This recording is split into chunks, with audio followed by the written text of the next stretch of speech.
Ừ.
Dulu sama.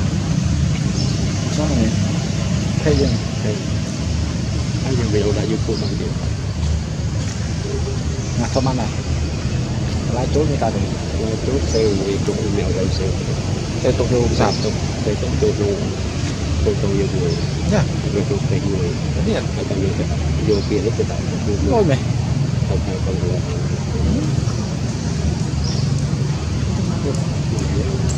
Đi xài cái 110 rồi một cái bình đấy bọc trời lắm đi soi đâu rồi đi rồi không phải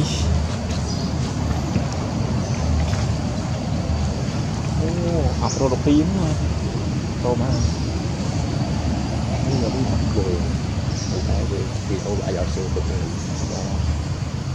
tôi cho nó phê đặt thấy trong một tí đặt thấy không lạ tôi coi như cho thấy mong